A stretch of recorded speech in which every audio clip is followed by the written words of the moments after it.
Muy buenas noches, bendiciones. ¿Cómo sale hasta ahí? ¿Me hacen un like? ¿Sale bien? Perfecto. Que el Señor les bendiga. Y bueno, es muy ansiada, como decía recién Miguel, este, este encuentro, ¿no? Y la verdad que es una enorme bendición a través de la comodidad de este medio, la tecnología, poder como es aprender la palabra del Señor. Y tranquilos, ¿no? Porque están en casa, no hay apuro de nada. Así que nos adentramos.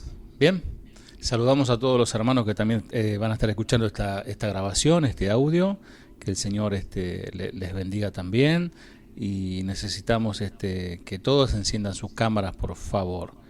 Los que puedan, algunos no pueden por una cuestión de datos, se les corta. Pero los que puedan, por favor, enciendan sus cámaras. Así no siento que estoy solo, hablando aquí al aire. Bien, vamos a continuar. Romanos, nuestro libro de Romanos, hoy se titula La enseñanza olvidados o dejados de lado. ¿A qué se referirá esto, no? Y bueno, voy a leer el último versículo del capítulo 10, que es el último que vimos, para tomar un poquito, recapitular un poquitito. Dice Romanos, capítulo 10, después pasas de hoja y vas al capítulo 11. Dice, pero acerca de Israel, dice, todo el día extendí mis manos a un pueblo rebelde y contradictor. Y ahí cierra, ¿no? Ahí cerramos. Que Dios todo el tiempo extendiendo sus manos a un pueblo rebelde y contradictor. Y hacíamos el ejemplo de alguien que está con los brazos abiertos para abrazar a alguien quien viene y te deja sin el saludo. Qué situación horrible, ¿no? Vieron que a veces se da eso, ¿no? De que alguien de repente te extiende la mano para saludarte y el otro no saca la mano. Y te quedas con el saludo ahí, ¿no? Con la intención. Bueno, eso es lo que dice Dios, lo que le pasa a Dios con su pueblo. Dice, todo el tiempo extendí mis manos a un pueblo rebelde y contradictor. ¿Será que sigue pasando hoy? ¿Será que Dios sigue extendiendo su mano, sigue hablándonos, sigue instruyéndonos? ¿Y será que a veces somos rebeldes y somos contradictorios? Que el Señor nos ayude, ¿no? Porque es tiempo de madurar, es tiempo de crecer. Son tiempos finales, estamos viviendo tiempos decisivos, tiempos donde cada uno va a tomar una decisión o ya la ha tomado, se va a ratificar en Dios, se va a ratificar en Cristo o va a rectificar su pensamiento, quizás se vuelva para atrás o agarre otros caminos. Pero hay algo que es indefectible, el Señor está viniendo y dice que viene a pagar a cada uno según sus obras y Él viene a juzgar. Entonces, este es un estudio, estamos ya casi, falta unos 5 capítulos más y terminamos esta parte del seminario y yo veo que, por lo que vengo estudiando, porque yo también lo estudio y lo repaso y lo leo, todo nos lleva, ¿cuál es el propósito de todo lo que Pablo hizo, cómo Dios llamó a este hombre, cómo Dios lo usó para hablar a las naciones, a los gentiles? Es para la salvación. O sea, si vos te pones a pensar, ¿por qué todo esto? ¿Para qué todo esto? Para salvar el alma, para salvar el alma del pecador. Y esa es la voluntad del Señor, que todo hombre, eso manda Dios, que todo hombre se arrepienta de su maldad. Bueno, hay un error doctrinal, se lo conoce, lo hemos visto en su momento y está por allí el video en nuestro canal de YouTube de Casa de Oración Banfield, una predicación, una serie de predicaciones sobre doctrinas, etcétera, ¿no? Y hablamos sobre el dominionismo, no sé si alguien recordará, ¿no? El pensamiento del reino ahora y ellos establecen que Israel fue desechado y que ahora nosotros somos la Israel. Nosotros somos la Israel espiritual, ¿no? Entonces, es una falsa doctrina. Y aquí Romanos 10, como que termina, ¿no? Si algunos se quedan con ese versículo, sí, el pueblo rebelde, el pueblo contradictor rechazó a Dios y listo, entonces ahora es para nosotros. Y antes cantábamos un corito que decía, Jesús es mío, él vino para los judíos, ellos no lo quisieron, ahora es mío. Y es un corito casi un poco antisemita, ¿no? Porque en realidad es un plan de Dios. Dios no ha desechado a su pueblo. Es más, Dios no desecha a nadie. Pero Dios ha hecho una promesa a Abraham de que él formaría un pueblo de ese hombre.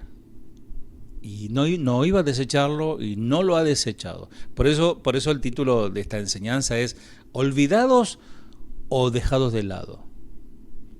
Vamos a entrar a Romanos capítulo 11, lo vamos a leer, Romanos 11, 1 al 14. Dice, digo pues, y ahí viene la pregunta, ¿ha desechado Dios a su pueblo? En ninguna manera, porque también yo soy israelita, dice, o sea, el mismo Pablo dice, yo soy israelita, de la descendencia de Abraham, de la tribu de Benjamín. No ha desechado Dios a su pueblo, y ahí lo dice, ¿no? No ha desechado Dios a su pueblo, al cual desde antes conoció. ¿O no sabéis que dice de Elías la Escritura, cómo invoca a Dios contra Israel, diciendo, Señor, a tus profetas han dado muerte, o sea, Israel, este pueblo, a tus profetas han dado muerte, y a tus altares han derribado, y solo yo he quedado, y procuran matarme? Pero, ¿qué le dice? Pablo le cuenta a sus lectores de la carta de Romanos, dice, ¿y qué le dice la divina respuesta? O sea, ¿qué le dice Dios a Elías? Dice, me he reservado 7,000 hombres que no han doblado rodillas delante de Baal. Así también, aún en este tiempo, ha quedado un remanente escogido por gracia. Y si tenés la Biblia de batalla, remarca remanente. Remanente, porque a lo largo de la historia de la humanidad, a lo largo de la historia del pueblo de Israel y a lo largo de la historia de la iglesia también, hay un remanente. Miren, es duro decirlo, pero el 100% de la iglesia no es iglesia. Dentro de la iglesia hay un remanente fiel. Dice, hacía tiempo aún, en este tiempo ha quedado un remanente escogido por gracia. Y si por gracia, dice el versículo 6, ya no es por obras, de otra manera la gracia ya no es gracia. Y si por obras, ya no es gracia. De otra manera, la obra ya no es obra. ¿Qué pues? Pregunta Pablo, ¿no? Pregunta retórica. Lo que buscaba Israel no lo ha alcanzado, pero los escogidos sí lo han alcanzado, y los demás fueron endurecidos. Repito, ¿qué pues? Lo que buscaba Israel, en toda su historia, en toda su liturgia, en todos sus rituales, no lo ha alcanzado. Pero los escogidos sí lo han alcanzado, y los demás fueron endurecidos. 8. Como está escrito, Dios le dio espíritu de estupor, ojos con que no vean y oídos con que no oigan hasta el día de hoy. Y podemos agregar hasta hoy, 2025. 9. Y David dice, se ha vuelto su convite en trampa y en red, en tropezadero y en retribución. Tremendo. Está hablando de Elías, ahora salta a otro personaje importante de la historia, ¿no? de Israel. Y David dice, se vuelve a su convite en trampa y en red, en tropezadero y en retribución. ¿De quién habla? De Israel. Sean oscurecidos sus ojos para que no vean, y agóbiales la espalda para siempre los gentiles injeretados. Digo pues, ¿han tropezado los de Israel para que cayesen? Pregunta Pablo. ¿Han tropezado los de Israel para que cayesen? En ninguna manera. Pero por su transgresión vino la salvación a los gentiles, a los extranjeros, a los que no son judíos. ¿Para qué? para provocarles a celos. ¿A quién? Al pueblo judío. O sea que nosotros provocamos celos al pueblo judío. Dice el 12, y su transgresión es la riqueza del mundo.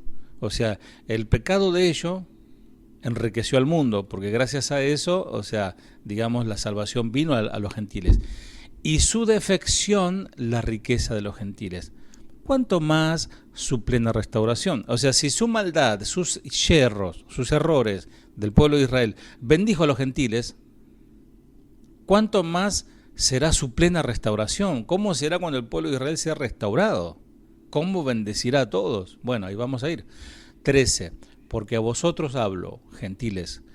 Ahora les habla a los gentiles, ¿no? Igual está hablando siempre a los gentiles, pero ahora se dirige específicamente a los gentiles. Por cuanto yo soy apóstol a los gentiles, honro mi ministerio. Por si en alguna manera pueda provocar a celos a los de mi sangre y a hacer salvos a algunos de ellos. ¡Wow! ¡Qué tremenda! ¡Qué tremendo! ¿No? ¡Qué tremendas palabras inspiradas por el Señor! Dios usando la sabiduría y la preparación de este rabino llamado Saúl de Tarso, devenido al apóstol Pablo. Después de años de ministerio pastoral, ya llevamos varios años, y los que faltan, esperemos que Dios permita, dos problemas continúan desafiando mi confianza, porque me pasa, tengo crisis de confianza muchas veces. A veces les comparto a mis más allegados, a veces uno pierde, pareciera como que humanamente uno pierde la esperanza por el comportamiento de la gente, por el comportamiento de uno mismo también. Pero uno piensa como dice, no, como dijo el Señor, ¿hasta cuándo he de estar con vosotros, no? O como dice Pablo, se me hace que trabajé en vano. Se me hace que trabajé en vano entre ustedes. Y a veces se siente eso. Y tengo dos problemas que continúan desafiando mi confianza a veces en el Evangelio. ¿Cuándo se desata una falta de confianza en el Evangelio? No por Dios, porque el problema no es Dios. El problema son los que se dicen cristianos. Porque uno dice, bueno, vos sos cristiano, pero no sos diferente al mundo, no sos diferente al vecino, sos igual. Solamente la diferencia es que te pones una Biblia bajo el brazo, te vestís como para la entrega a los Oscars y te vas a la iglesia. Pero no hay mucha diferencia. Entonces eso genera crisis, porque genera una desconfianza. ¿Será que realmente el Evangelio tiene poder? ¿Será que cambia las vidas? ¿Será que hay verdaderos cristianos íntegros moral y espiritualmente? Y casualmente lo que desanima es la moralina pagana, o sea, del impío, digamos, del mundano, del que adora al guachito Gil, ¿no? Una moralina, ¿no?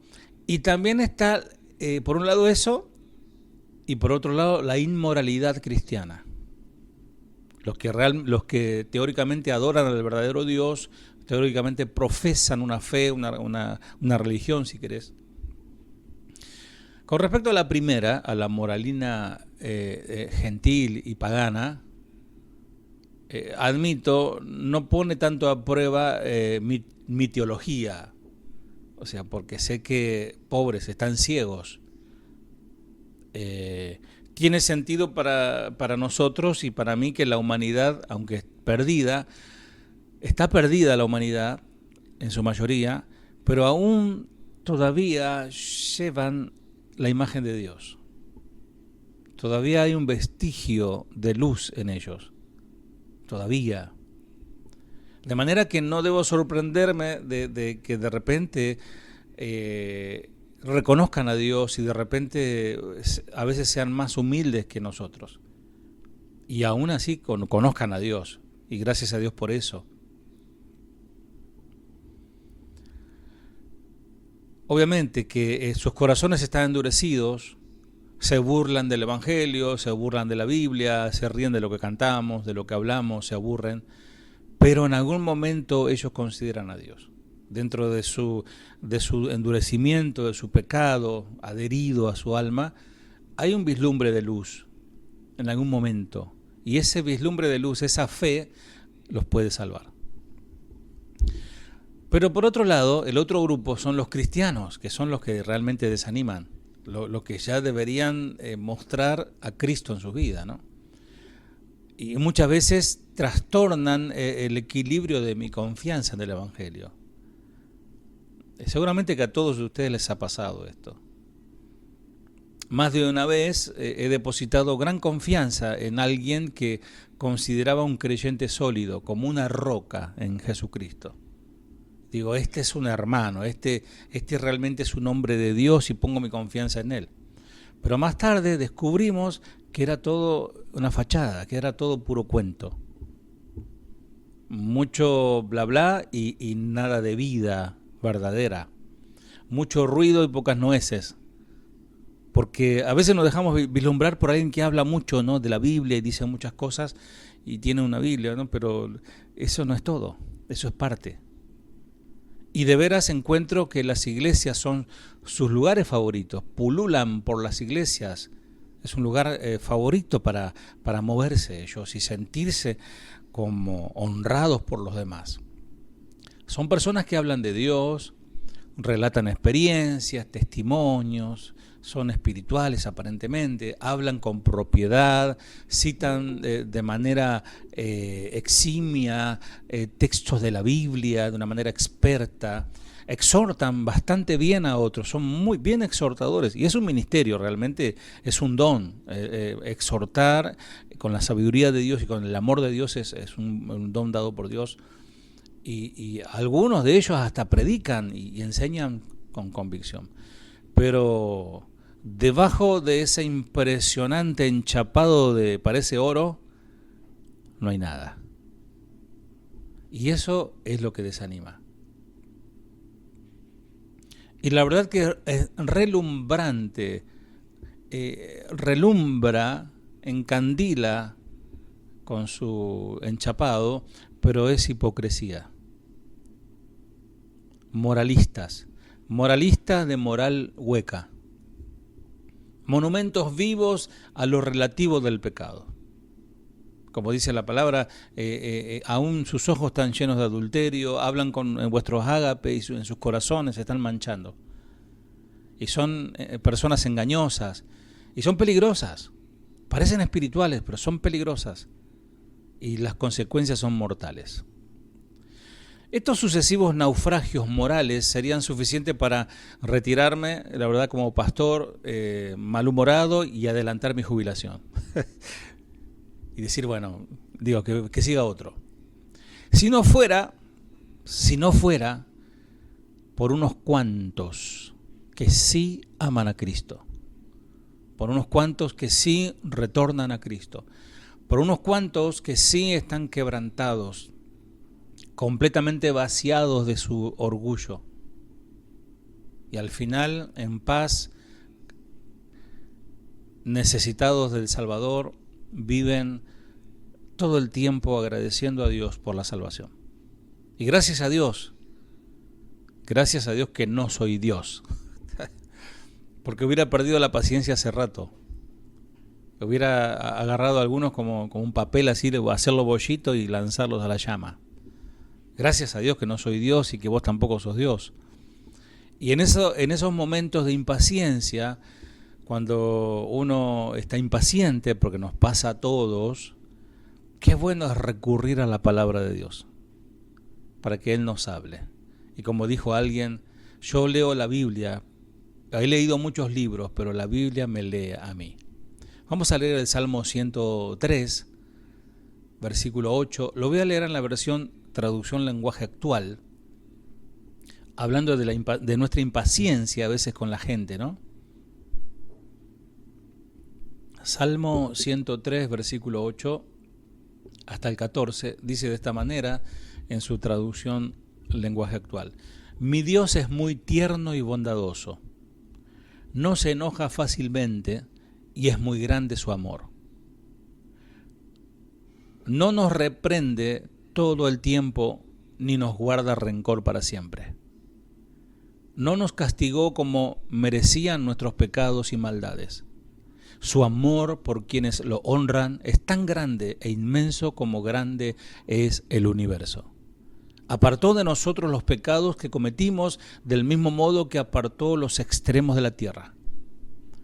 Con quienes lo honran, Dios es tan tierno como un padre con sus hijos. Bien sabe nuestro Dios cómo somos. Bien sabe que somos polvo. Gloria a Dios, ¿no? Y cuando comienzo a perder la confianza en el Evangelio debido a lo impredecible de la naturaleza humana y que no que me sorprenda, yo también soy humano, hago mi mejor esfuerzo por recordar que el remedio es obvio, o que debería serlo. Tengo que quitar los ojos a nivel horizontal y comenzar a mirar verticalmente a la roca que es más alta que yo, a la roca sólida, a la roca de mi salvación, a mi Dios soberano, para el cual no hay sorpresas. Dios no se sorprende de nosotros, Él nos conoce y sabe que si no hemos cambiado en años es por nuestro orgullo, nuestra rebeldía y nuestra, como decía el texto que leímos al principio, ¿no? Nuestra rebeldía y tosudez, ¿no? Y el Señor, como nos ama, nos castiga para que nos enderecemos. Y es la palabra de Dios la que nos reprende, nos exhorta, para que por las buenas podamos entender lo que Dios quiere que hagamos. Entonces Dios es soberano, no hay sorpresa para Él, y Él me asegura en esos momentos de que estoy bajón, de que Él tiene todo bajo control. Entonces eso me da tranquilidad a mí y te da tranquilidad a vos. Porque nosotros no vamos a cambiar a nadie. El que convierte es el Señor. Nosotros tenemos que naturalmente ser luz y ser sal de la tierra. Eso tiene que salir naturalmente. Naturalmente dar frutos de que realmente somos hijos de Dios. ¿Y cuál es el fruto? El carácter de Cristo en nosotros. Gálatas capítulo 5, después léelo, lo que es el comportamiento humano y lo que es el carácter, el fruto del Espíritu. Cuando el problema de la incredulidad judía, y entrando al tema, se presenta, los lectores de Pablo necesitan esa misma tranquilidad, porque acordate que Pablo lo está escribiendo en la iglesia en Roma, hay unos cuantos judíos, pero la mayoría son gentiles. Y en cierta manera los gentiles empezaron a hablar mal de los judíos. ¿Y cómo puede ser si de ellos nació, vino el Mesías, etcétera, y ahora ellos están torcidos y como que se querían desanimar los gentiles? Ahora, me aturde, no sé si te pasa, la idea de que el pueblo escogido, el pueblo de Israel, que amamos al pueblo de Israel, rechace a Dios. Al rechazar a Cristo, rechaza a Dios, aunque ellos adoran a Hashem, a Adonai, rechazaron a Cristo, el Padre no los escucha. Es tremendo, ¿eh? Y que el mismo pueblo de Israel hoy por hoy se condene a un eterno castigo por rechazar al Mesías. Eso todo judío lo tiene que saber, ¿eh? Todo judío lo tiene que saber. Que tengan el muro de los lamentos, que están por construir el templo, que tengan hombres sabios, eso no es nada si no tienen a Cristo. Y nosotros que que no somos nobles, ni sabios, ni ricos, somos completos en Cristo. Y no nos damos cuenta. Como dice ese refrán, éramos tan felices y no nos dimos cuenta. Nosotros tenemos que decir, somos tan felices y no nos damos cuenta. Somos tan llenos hoy por hoy con Cristo y no nos damos cuenta. Siempre queremos más y queremos más y queremos más. Dice Romanos 11:1, ¿ha desechado Dios a su pueblo? En ninguna manera. Y el 11:11 dice, ¿han tropezado los de Israel para que cayesen? En ninguna manera. El tema de la incredulidad de los judíos tiene una particular relevancia para los cristianos gentiles. Nosotros somos cristianos gentiles. Después de todo, Pablo nos asegura que la victoria de los creyentes es inevitable, como dice Romanos 8:28, para los que aman a Dios todas las cosas ayudan para bien, hasta el 39, ¿no? Pero si Dios estrujó el antiguo pacto y lo lanzó a las llamas, ¿quién dice que no haría lo mismo con su nuevo pacto cuando se trate de nosotros? Porque nosotros estamos en el nuevo pacto. Y Pablo responde a ambas preguntas de la misma manera. De ninguna manera Dios desechará a su pueblo. Entonces apunta al cielo y nos ofrece privilegios a nosotros los gentiles, a vos y a mí. Nos ofrece privilegios, accesos por detrás de la escena al gran plan del Señor con los hijos hebreos de Abraham. El pueblo de Israel sigue siendo el pueblo escogido del Señor. Dios no ha desechado a Israel. Cristianos, que se nos grabe esto en la cabeza, Dios no ha desechado a Israel. Porque saben que hay cristianismo antisemita, ¿no? Que odian a Israel, o desprecian a Israel. Ojo con eso, Dios no ha desechado a Israel. De ninguna manera, dice. Pero que para apreciarlo tenemos primero que ajustar nuestra perspectiva para alinearla con la de Dios, quien Él hace dos distinciones en nuestro capítulo 11, versículo 1 al 6, habla el remanente versus la mayoría. Y en el capítulo 11, versículo 7 al 14, al final dice, habla de la disciplina versus el castigo.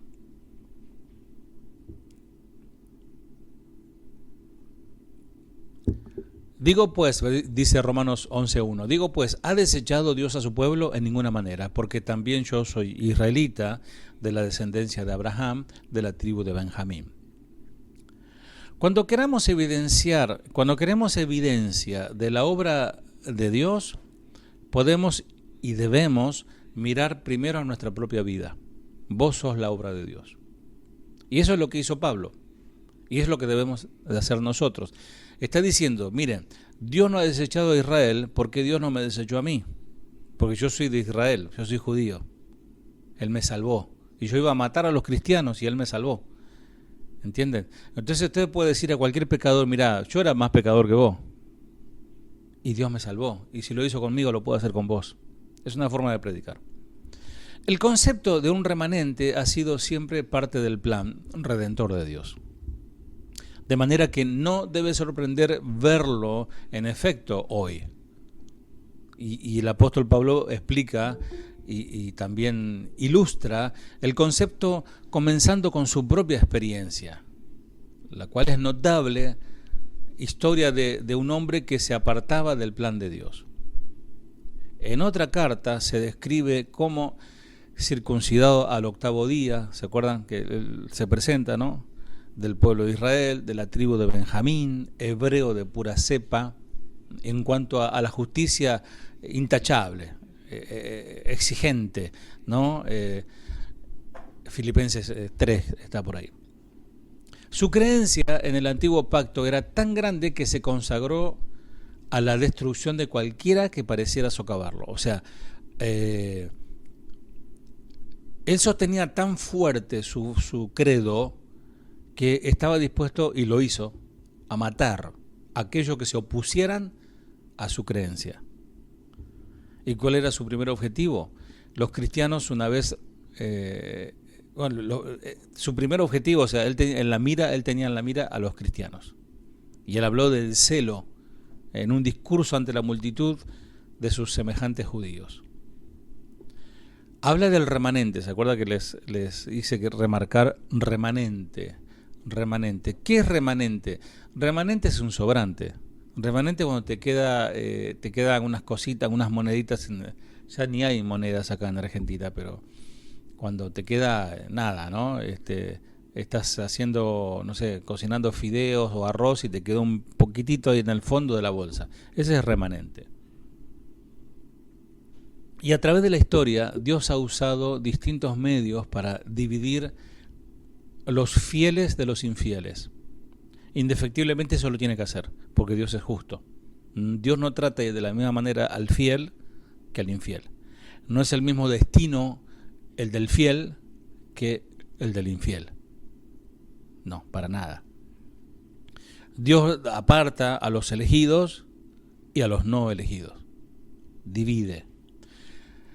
Mientras luchan los teólogos para entender la interacción entre la elección soberana y la autodeterminación de los humanos, porque lo explicamos, ¿no? Porque de ahí se desprende toda la doctrina de la gracia y los reformados y el neocalvinismo y todo, ya lo hemos hablado de eso. Pero que Dios eligió, Dios eligió. Cuando habla de predestinación y elección, Dios lo hizo, pero está hablando claramente acá de dos pueblos, ¿no? Está hablando del pueblo de Israel y el pueblo judío y los gentiles. Avanzamos.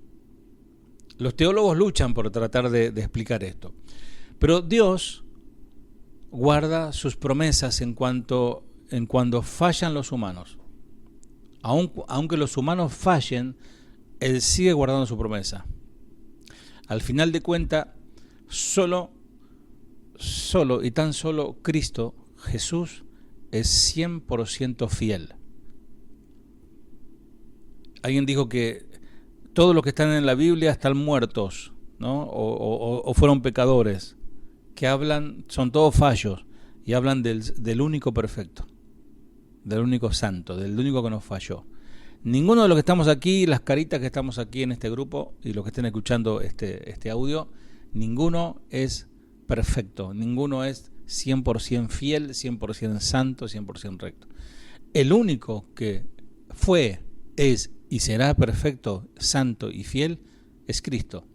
Por lo tanto, solo los que están en Cristo van a perseverar. ¿Te diste cuenta? No somos fieles, aunque algunos se la dan, yo soy más fiel que vos, yo soy más santo que vos. Miren, el único que puede decir eso, que es fiel, porque está agarrado de Cristo, porque es el único fiel, aunque nosotros permanezcamos infieles. Fíjate, Adán, ¿te acuerdan de Adán? ¿Ustedes saben cómo vamos a reconocer a Adán en el cielo? Porque no tiene ombligo. Bueno, un chiste. Adán, debajo de Adán vienen los caldeos y Abraham, y Dios elige a Abraham. De Abraham nace Ismael y después viene Isaac, y Dios elige a Isaac. De Isaac nace Esaú y Jacob, y Dios elige a Jacob. De Jacob, dos pueblos, Israel y Judá, cuando se divide, y Dios elige a Judá. De Judá viene Jesús, y de Judá vienen los judíos. Vamos a leer Hechos, capítulo 22, 3 al 5. Dice: yo soy judío, nací en la ciudad de Tarso, en la provincia de Cilicia, pero crecí aquí en Jerusalén. Cuando estudié, mi maestro fue Gamaliel y me enseñó a obedecer la ley de nuestros antepasados. Siempre he tratado de obedecer a Dios con la misma lealtad que ustedes. 4. Antes buscaba por todas partes a los seguidores del Señor Jesús para matarlos. A muchos de ellos, hombres y mujeres, los atrapé y los metí en la cárcel. 5. El jefe de los sacerdotes y todos los líderes del país saben bien que esto es cierto. Ellos mismos me dieron cartas para mis amigos judíos de la ciudad de Damasco, para que ellos me ayudaran a atrapar más seguidores de Jesús. Yo fui a Damasco para traerlos a Jerusalén y castigarlos. Y ahí es donde se encontró con el Señor. Porque en camino a Damasco, el Cristo crucificado y resucitado y glorioso se le cruza en el camino a Pablo, a Saulo en ese momento. Y lo confrontó a este hombre, lo cegó con un destello de luz, lo tumbó quizá de la bestia donde cabalgaba o donde iba. Y allí a un lado del camino redimió a su obstinado hijo del pacto. En poco tiempo Ahora Pablo regresó a la misma gente que auspició su campaña de muerte contra el nuevo pacto y proclamó ahora la nueva noticia, las buenas nuevas. Y él era el ejemplo vivo de que Dios no había rechazado a su pueblo. Porque dice, yo soy israelita, Dios no ha rechazado a Israel. Pablo es un hombre dentro de un remanente y prueba de que Dios es fiel para preservar a aquellos que él conoció de antemano. Romanos 8, 28 al 39. Amados, ahí vemos en la vida de Pablo que Dios no ha desechado a Israel, porque Pablo es israelita, Pablo es judío de pura cepa. Y ahí tenemos una primicia. Pablo es la primicia de esos judíos de aquella época, de esos tremendos maestros, rabinos, fariseos que había en aquella época. Pablo fue un remanente, una primicia para el Señor, lo salvó para predicarnos a nosotros. Tremendo, y hoy lo estamos estudiando. Romanos 11, 2 al 4. No ha desechado Dios a su pueblo, insiste Pablo con esto, al cual desde antes conoció. ¿O no sabéis que dice de Elías la Escritura cómo invoca a Dios contra Israel, diciendo, Señor, a tus profetas han dado muerte y a tus altares han derribado, y solo yo he quedado y procuran matarme? Pero, ¿qué le dice la divina respuesta? Me he reservado 7,000 hombres que no han doblado rodillas delante de Baal.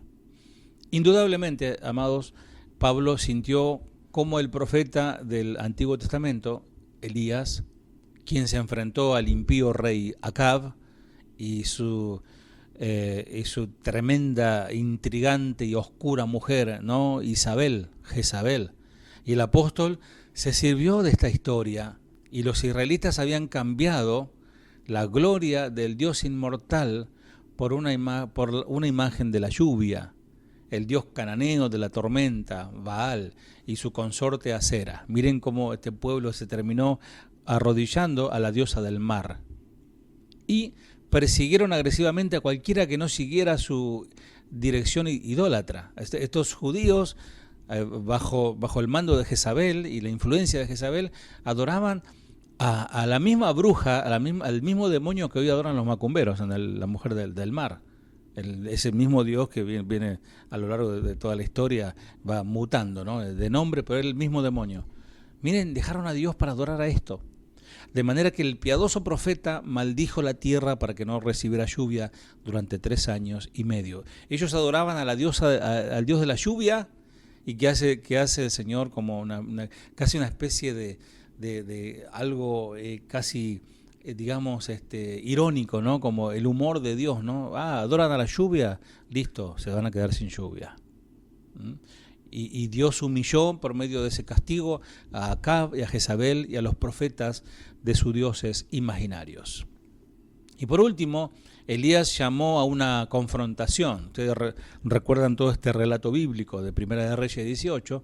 Retó a Acab a convocar a todo Israel y a 500 profetas de Baal y a Acera al monte Carmelo para una demostración del poder divino. Ese sí que fue, querían señales, ahí vieron señales.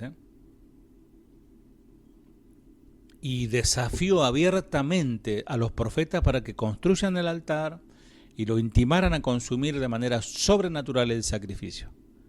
Pero después de todo un día de dar vueltas estos brujos, estos sacerdotes idólatras, de retorcerse, de cortarse las carnes con metales, sangrando y gimiendo, no pasaba nada.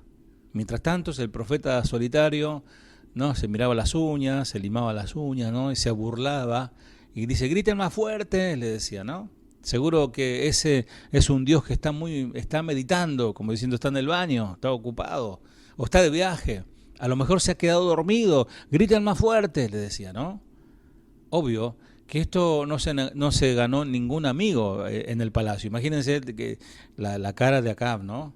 Y la de Jezabel, cómo estarían, ¿no? ante la burla de Elías. Una vez que estuvo claro que los profetas de Baal habían fracasado, Elías preparó su altar. Colocó el sacrificio sobre la leña y ordenó a los hombres a remojar todo el agua hasta que estuviera empapado y la zanja rodeada de piedra se llenara de agua. Interesante, ¿no? Yo hace muchos años yo escuché a mi primer pastor predicar sobre esto y hablaba sobre el fuego de Dios, ¿no? El fuego purificador, que a veces necesitamos, antes que de pedir el fuego que descienda sobre nuestras vidas, tenemos que ordenar el altar, ordenar las piedras desordenadas, ¿no? Y eso habla de ordenar el hogar, ordenar la familia, para que Dios pueda descender con su fuego, ¿no? Y esto es lo que pasó en el momento del sacrificio. Elías elevó una breve oración, no hizo tanto escándalo, que todos escucharon, y dio un paso hacia atrás. Imagínense el espectáculo, ¿no? Elías da un paso hacia atrás y varios pasos porque sabía que algo iba a pasar. Y en ese momento cayó el fuego del Señor, quemó todo, incineró todo, la leña, las piedras, el suelo, el agua de la zanja lamió el fuego, no quedó nada. Primera de Reyes 13:38. Entonces el profeta ordenó a los israelitas que habían sido testigos del desafío que mataran a los adoradores de Baal. Es así, el juicio de Dios es así contra el pecado y contra la apostasía, es eso. Por último, oró pidiendo lluvia, la cual se desató torrencialmente. Acab y Jezabel quedaron humillados, y cuando los megalómanos son humillados se vuelven más peligrosos que nunca. Miren, cuando alguien no se arrepiente y uno le confronta y se enoja, se vuelven peor, se vuelven más agresivos. En poco tiempo apareció un mensajero delante de Elías con una amenaza de Jezabel que le prometía acabar con su vida, de manera que hizo lo que haría cualquier persona razonable. Corrió y se escondió. En la soledad de su escondite, cita Primera de Reyes 19:14, me consume mi amor por ti, o sea, el celo, ¿no? Me consume mi amor por ti. Señor Dios de los ejércitos, los israelitas han rechazado tu pacto. ¿Te das cuenta de lo que dice? Los israelitas, o sea, tu pueblo entero ha rechazado tu pacto. Han derribado tus altares, a tus profetas han matado a filo de espada, hicieron una masacre, Señor, sangre por todos lados. Y yo soy el único que ha quedado con vida, y ahora me quieren destruir a mí. Y el Señor prometió entonces hacer justicia con los culpables, anunció una serie de eventos que reduciría los rangos de Israel, pero que después que se aquietara el polvo, un remanente de 7.000 hombres fieles permanecería. Primera de Reyes 19:18. Todo esto, amado, todo esto que estoy leyendo del Antiguo Testamento es lo que usa Pablo para enseñarnos a nosotros sobre Israel. Y este es un vívido ejemplo del Dios que trae justicia sobre la rebelde mayoría del pueblo. Mientras una leve minoría, una pequeña minoría perseveraba fiel al Señor. En la mente de Dios, la mayoría no habla por la nación, o sea, al Señor, esto no es democrático. No, lo que dijo el soberano, lo que votó el pueblo. Así el pueblo vota y vota todo al revés. No, Dios mira al remanente. Dios no hace caso, aunque todos se pongan de acuerdo a pedirle. Por eso de la oración del acuerdo, ¿no? Pongámonos de acuerdo todo para que Dios haga tal cosa y no nos entregue tal otra. Y porque si nos ponemos todos juntos, Dios se va a sentir presionado y forzado a obedecernos, ¿no? Y nada que ver, es lejos de la verdad. Porque Dios mira al remanente fiel, que está humillado ante sus pies. Romanos 11:15 al 7, avanzando. Así también aún en este tiempo ha quedado un remanente escogido por gracia. Y si por gracia ya no es por obra, de otra manera la gracia ya no es gracia. Y si por obras ya no es gracia, de otra manera la obra ya no es obra. ¿Qué pues? Lo que buscaba Israel no lo ha alcanzado, pero los escogidos sí lo han alcanzado, y los demás fueron endurecidos. Los elegidos entre Israel, amados, recibieron. ¿Por qué recibieron? Porque respondieron a la misericordia de Dios. Cuando uno escucha que dice muchos son los llamados y pocos los escogidos, No está hablando de que Dios escogió arbitrariamente como la doble predestinación, ¿no? Dios escoge a uno para el infierno y otro para el cielo. Eso es falso, eso es falsa doctrina. No, no. Muchos son los llamados y pocos los escogidos. Los escogidos son los que respondieron al llamado, es básico. Y los que no se endurecen. Los elegidos entre Israel recibieron y respondieron a la misericordia de Dios, pero el resto fue endurecido por su rechazo. Y lo dice Romanos, capítulo 1, capítulo 2, lo leímos, lo estudiamos al principio, ¿no? Que al haber rechazado, no haber dado la gloria al Señor y haber dado honra a otras cosas, Dios los entrega a una mente, ¿no?, depravada. ¿Por qué? Por haber rechazado la verdad. Ahí está, fueron excluidos. Y los que recibieron la verdad son los elegidos. Pablo pudo haber escogido media docena de anécdotas diferentes de la historia de Israel para ilustrar cómo Dios preservará al remanente.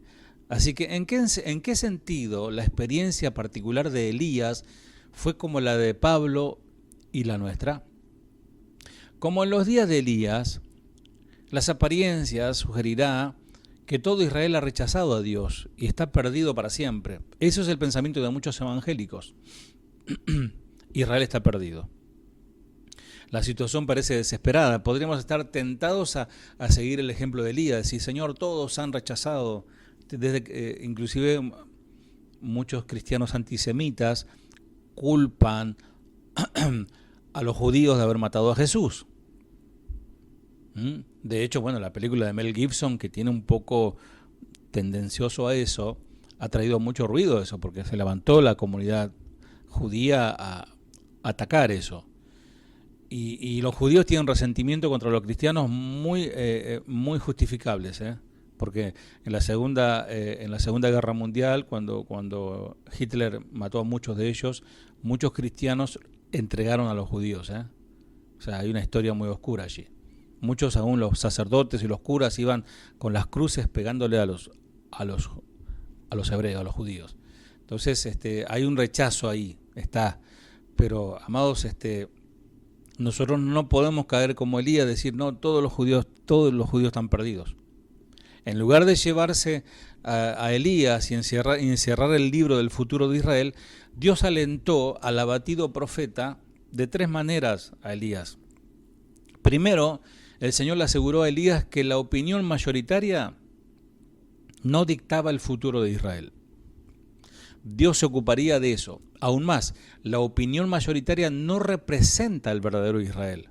Dios reconoce solo a los fieles, sea grande o pequeño su número. Segundo, el Señor le dio a Elías un trabajo. Utilizaría al profeta para poner en marcha una serie de eventos que castigaría a los líderes apóstatas y barrería a la mayoría rebelde del mapa de la tierra prometida. Y tercero, el Señor anunció que durante el próximo azote preservarían no menos de 7.000 israelitas que en silencio habían rehusado seguir a la mayoría hacia la apostasía. ¿Se acuerdan de Sadrach, Mesach y Abednego, no? Un estilo de hombres así. Y de ese remanente cosecharían la promesa del pacto. Entonces Pablo, al escribir este capítulo 11 de que estamos estudiando de Romanos, trae a colación la experiencia de Elías porque es otro poderoso relato para los lectores judíos. Ilustra perfectamente a Dios escogiendo un remanente para llevar adelante su plan. Las mismas seguridades que Dios dio a Elías se aplican hoy. Israel no está perdido. Oremos por Israel. A nosotros nos toca orar por Israel. Y si se nos cruza un judío, predicarle. Ya sabes que de plano, de movida, te va a rechazar porque ellos están cegados y están enemistados con la verdad. Una fiel minoría de judíos ha aceptado a su Mesías. Y todavía hay esperanza para ellos debido a que el Señor ha capacitado a los creyentes para proclamar las buenas nuevas. Pero nuestra mayor esperanza en cuanto a Israel reside en el carácter de Dios, porque sabemos que Dios es amor. y sabemos que Dios siempre cumple sus promesas, Dios es fiel, de manera que sabemos que habrá un Israel para recibirla. Si dice, ya lo veremos, todo Israel será salvo, es porque Dios va a salvar a Israel. Y hay un pueblo que se está preparando, Dios está preparando un remanente fiel de judíos a los que va a salvar. Avanzamos para el final. Romanos 11, 7 al 10. ¿Qué pues? Lo que buscaba Israel no lo ha alcanzado, pero los escogidos sí lo han alcanzado, y los demás fueron endurecidos. Como está escrito, Dios le dio espíritu de estupor. Interesante, ¿no? Como cuando vimos Jonás, ¿se acuerdan? ¿Quién mandó el viento, no? ¿Quién mandó el espíritu de estupor? Dios. Ojos con que no vean, oídos con que no oigan. O sea, le mandó sordera, le mandó ceguera hasta el día de hoy. ¿Quién lo hizo? Dios. 9. Y David dice, y ahí cambia de personaje, David dice, se ha vuelto su convite en trampa y en red, en tropezadero y en retribución. Se han oscurecido sus ojos para que no vean, y agóbiales las espaldas para siempre los gentiles injertados. Espíritu de estupor. ¿Qué es el espíritu de estupor? Es una actitud de muerte hacia las cosas espirituales. En el contexto espiritual significa eso. Alguien que ya perdió interés, alguien que ya no quiere saber nada con Dios, ya no le interesa más nada, eso es un espíritu de estupor. La idea es que los hombres están sentados cómodamente en un banquete y su propio sentido de seguridad se ha convertido en su ruina. O sea, están rodeados de todos los placeres y comodidades, y esa comodidad y esa seguridad es su propia ruina. Están tan seguros en la seguridad imaginaria que el enemigo puede llegarles sin darse cuenta. Los judíos del tiempo de Pablo estaban tan seguros de su idea de ser el pueblo escogido, que la mera idea se convirtió en la ruina para ellos. Y eso es una enseñanza para nosotros, aquel que se cree muy seguro, tenga cuidado que no caiga. Por eso nuestra dependencia es todos los días, y como dijo Jesús, estar agarrado de la vid, ¿no? Permanecer en él, porque sin él nada somos, ¿no? Últimos versículos, Romanos 11, 11 al 14. Digo pues, ¿han tropezado lo de Israel para que cayesen? La expresión de Pablo, en ninguna manera, pero por su transgresión vino la salvación de los gentiles para provocarles a celos. Tropezado, cayesen. Viste que usa dos palabras. Acá Pablo lo presenta aquí, y hay una diferencia entre tropezar y caer. ¿Nunca te pasó que te tropezaste? Que hay una piedrita que sobresale, una baldosa, y te la llevaste puesta y como que te caes y no te caes. ¿Viste Maradona cuando llevaba la pelota que se caía y no se caía? Y que vos vas, que ya ves el suelo, ¿no? Ya ves el suelo que te vas a dar contra el piso, pero no te caes. Eso es tropezar. Caerse es otra cosa, caerse es la segunda fase. Israel había tropezado, pero ellos no caerían en el sentido de ser removidos del propósito. No cayeron de la gracia de Dios. O sea, podés recuperarte del tropiezo, porque te equilibraste, parece que te vas a caer, te agarras de algo y te mantenés. Pero si caes, es porque estás abajo, caíste en el pozo. Israel no cayó en el pozo. Israel ha tropezado. Está como que se cae, pero no se cae. 11 al 14.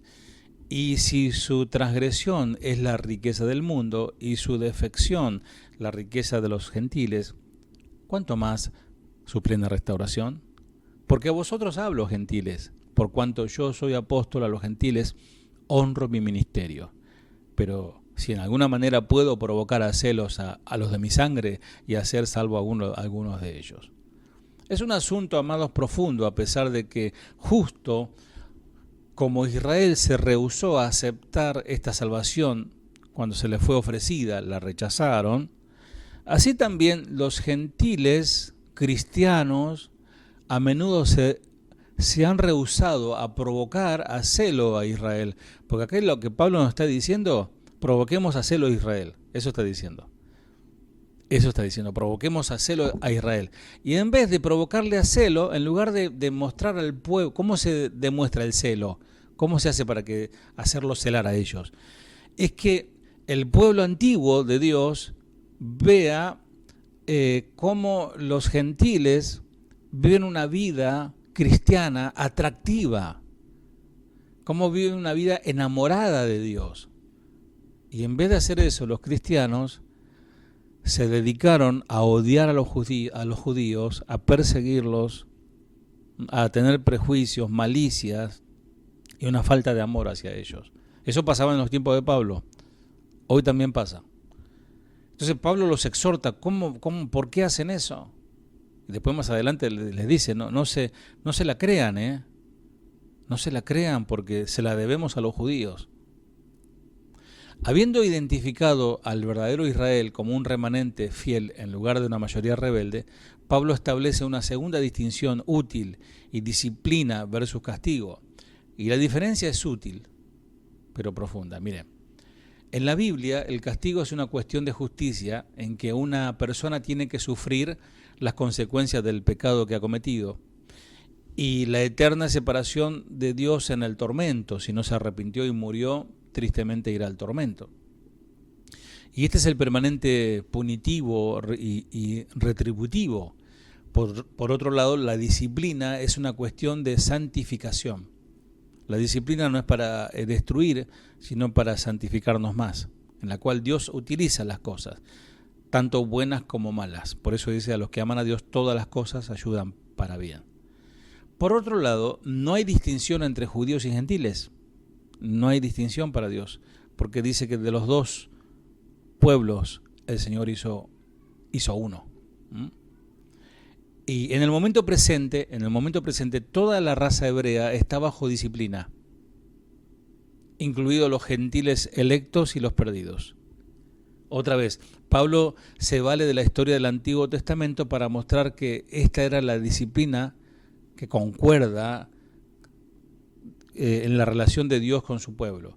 Fíjate, Deuteronomio, lo leo yo aquí, Deuteronomio 29, 4 al 6, para finalizar, dice: tomada de un discurso dado a Israel mientras estaban en la frontera de la tierra prometida, después de 40 años de deambular por el desierto. 4. Pero hasta hoy Jehová no os ha dado corazón para entender, ni ojos para ver, ni oídos para oír. Y yo os he traído 40 años en el desierto. Vuestro vestido no se han envejecido sobre vosotros, ni vuestro calzado se ha envejecido sobre vuestros pies.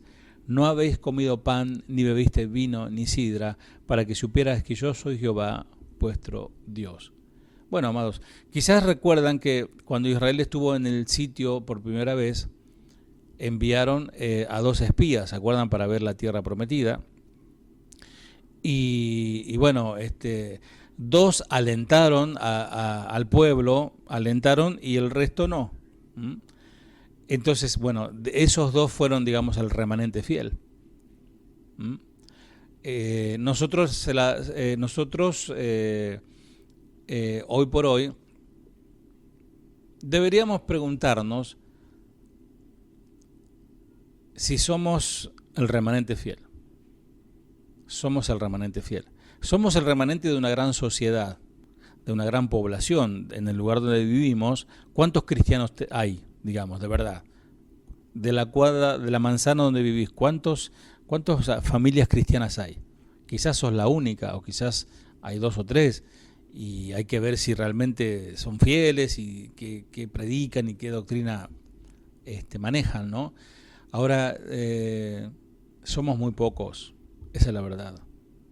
Tenemos una tarea ardua, un trabajo muy grande que realizar. De salvar a otros. Porque todo, como le dije al principio, todo lo que Dios ha hecho, todo lo que Dios ha formado, ¿no?, a un pueblo como Israel, después levanta de ese pueblo de Israel hombres como el apóstol Pablo para predicarnos a nosotros. ¿Para qué? Para salvación. Para salvación. La salvación del alma, que es lo más importante, ¿no?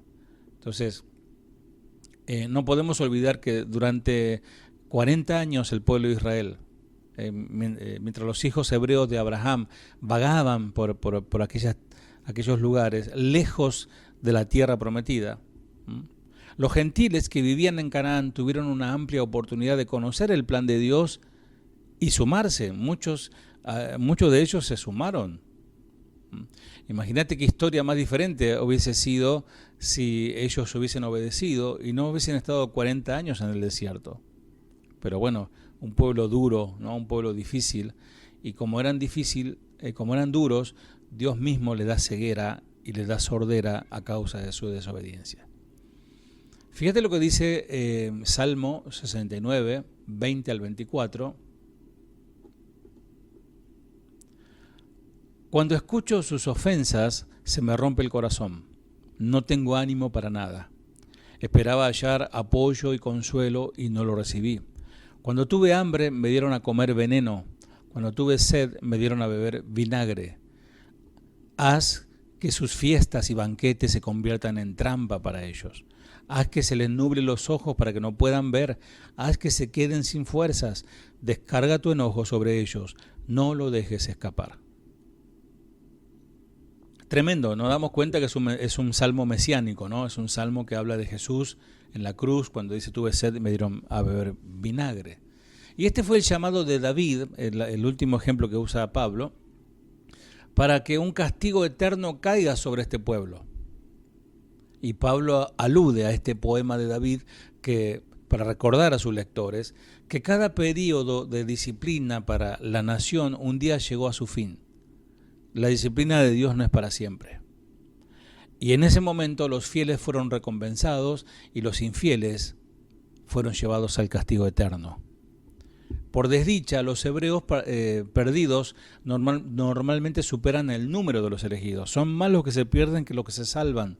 Sentite dichoso, sentite dichosa de haber sido elegido, elegida por el Señor.